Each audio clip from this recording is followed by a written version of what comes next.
Morning, everybody. It is a great day in Winston-Salem. I get the distinct honor of introducing Councilmember Dan Besse. Those of you who know Dan Besse know that he is passionate about bike and pedestrian efforts in this community. Passionate maybe too mild a word. He is very zealous about it. And this Greenway that we are celebrating today took a lot of work by a lot of people. There are an unbelievable number of state and federal regulations that go into building a Greenway when we use federal money. It's very frustrating and time consuming, and Councilmember Besse has stayed very close to it on a weekly basis throughout. I don't even know how long it's been since he'll tell you. But he is just really dedicated to these greenways, and personally I love them because once they open, citizens use them a lot, and they're low maintenance. It's not like a ball field where we've got to treat it or mow it. I mean, they're very low maintenance, and they're very well used. So I'm excited. We are trying to build many more. Councilmember Besse may tell you about some of those that are on the horizon, but without further ado, Councilmember Besse, please.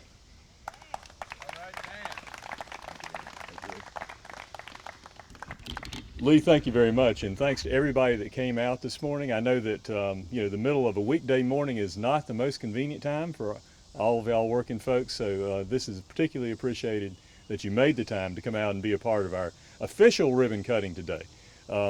If you live in the neighborhoods, and many of you do, that are nearby, you know that actually the Greenway was completed in December, but we kind of thought that we'd have an even tougher time, pitching a ribbon cutting ceremony on the Greenway in the middle of some of that cold weather we had last year. So folks have been using it for months now, and we finally got it together to have the official ribbon cutting ceremony, and are happy to involve you here today.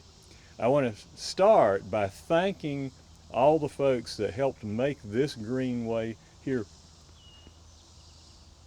Looks like a wild turkey up there. I'm not kidding. Huge bird. I'm sorry. Not the drink, the bird.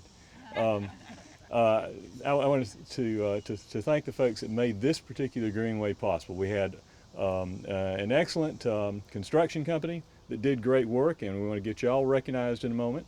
I'm gonna cheat and call up some of our staff to help recognize individuals by name who were involved. We had great work from city staff, everybody from the Recreation and Parks Department to our surveyors, our engineers, and let me tell you, you see that bridge there? The various regulations and permitting and review process, did we have to redesign that 4 times or 5? Four times. Okay, I'm sorry, not as many as I thought.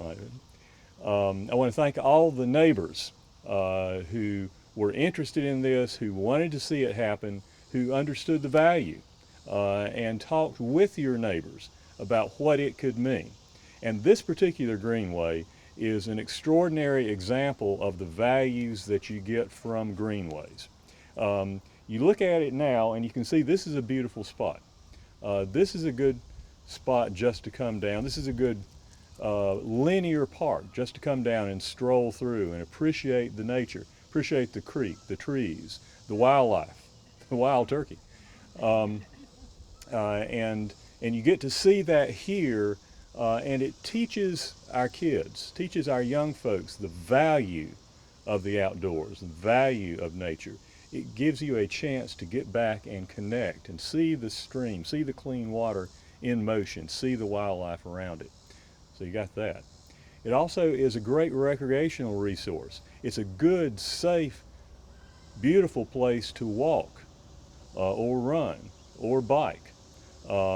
You can do one walking lap for a mile of good exercise.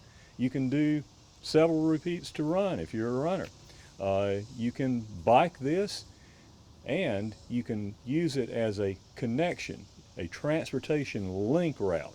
And this particular greenway has an unusual level of value as transportation connectivity. We've got here folks from both sides of Little Creek who live in the immediately adjacent neighborhoods, and previously you did not have any direct connection. You didn't have any way to walk to visit a neighbor or a friend. You had to get in your car, if you had a car, and drive several miles around, either through the traffic havens of Haynes Mall Boulevard or down Stratford to Somerset and back up, or vice versa. Now there's a direct, safe walking connection between the neighbors. And I know, and this was a point that was made to me a lot when I would go door to door talking with folks in neighborhoods on the Atwood side of Little Creek, said we don't have any way for our teens, for our kids to get to the recreation center, to get to the park. We'd like to see that. Now you do. Now you have a direct, safe, attractive link that kids can come and they can use the baseball or soccer field, they can use the gym, adults can come and use the facilities in the recreation center. It's a great transportation linkage there. So you've got one trailhead on this side of Little Creek with the neighborhoods here like Salem Woods. You've got the other trailhead over there on the Atwood side of Salem Creek with the neighborhoods from Harwick Bridgeport to the older subdivisions that make up the Atwood neighborhood complex. And you've got, in this case, a third trailhead that opens onto a pedestrian-friendly shopping center on Haynes Mall Boulevard. So everybody on both sides of Little Creek can walk or bike to shop, to dine, to have coffee over there. In fact, I just had a friend whose family lives in Salem Woods tell me the other day that now her kids, her teens who don't drive, have a way to walk to work. And there's a lot of part-time and summer work opportunities for young folks in the many retail and eating places on Haynes Mall Boulevard. And now that we're getting sidewalks in on places like Haynes Mall Boulevard, you can walk safely up and down. So anyway, I don't want to go on at too much absurd length about the value of this greenway, but this is an unusually valuable, relatively short greenway with the transportation linkages and the connectivity value it provides, in addition to the great recreation and natural appreciation values. Now, I won't go into a lot about the other greenways that we're working on in Winston-Salem, but we're working on additional greenways and extended greenways all over town.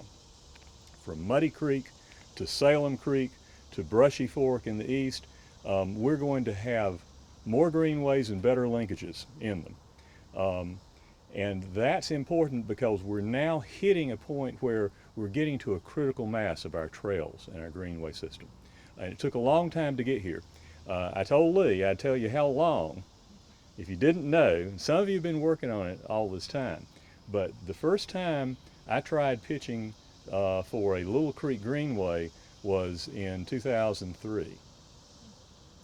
Brought a reporter from the Winston-Salem Journal down here and was showing her up and down the creek on some of the, the dirt trails around that, and pitching for the value of that, the connectivity value, the recreation value. We haven't stopped working on that ever since then. How many years did it take to? Okay. How many years did it take to get this through the engineering process? Do you remember, Greg? About 4. Okay. So even once we started, even once we got the funding for it and got started designing it, it took a long time to actually bring it to fruition. Let me take advantage of the fact that we've got so many folks here who were involved.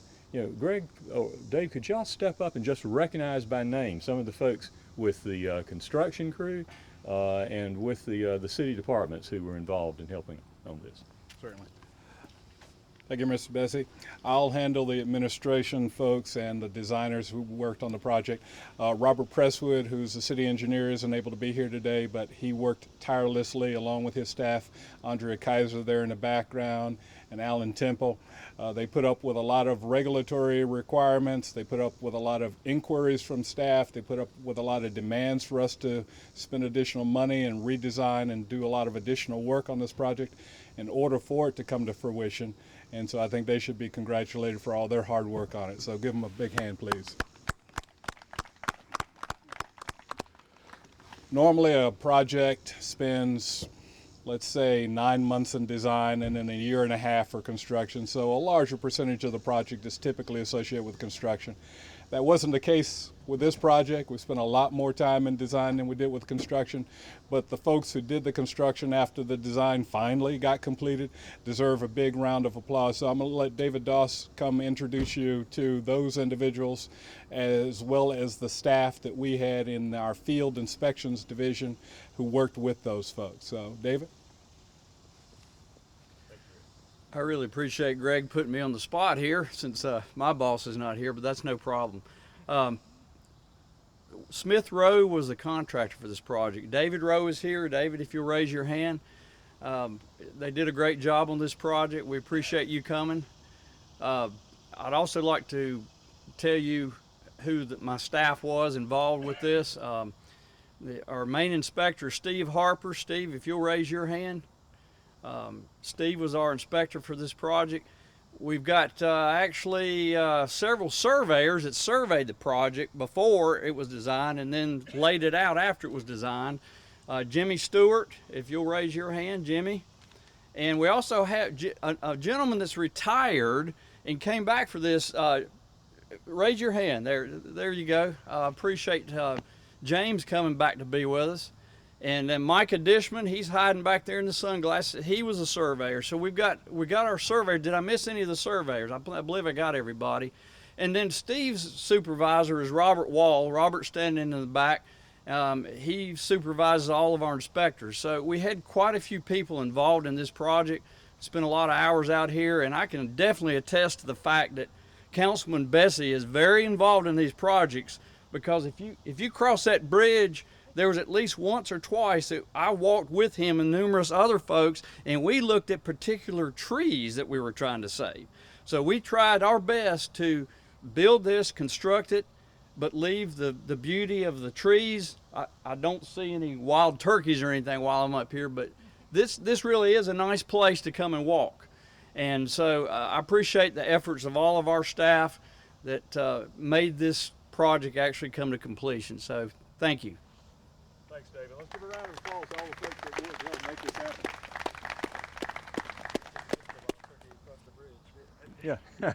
Yeah. Nelson's going to be okay, by the way, the gentleman who got dizzy. I think it's the heat. Yeah. I'll get you out of it pretty soon. I did want to say that thank you, gentlemen, for helping us preserve that tree screen over there, because I promised the folks at Harwick Bridgeport that we would protect their tree screen between the trail and the back of their subdivision, so that and the community, so that they'd still be seeing the green. And we appreciate you helping us make that possible, because that's one thing that we didn't want to lose. We didn't want to lose or compromise the natural value of the park. One of the things I found, though, is when you've got a park in a city, in an urban area, and it's not being actively used, then there's pressure to sell it off, to cut it up into pieces. I actually had a developer approach me a few years ago who wanted to buy the park from the city, clear it, and put up another extension of the retail commercial activity on Haynesville. I told them as politely as I could to take a long walk on a short pier that I was not interested in doing that. But you get that pressure on all urban parks when they're not actively used. This great facility now serves as the anchor to protect Little Creek Park for our community in perpetuity. So thank you for helping make that possible. Without keeping out here sweating in the July sun any longer, let's get folks up to do a ribbon cutting.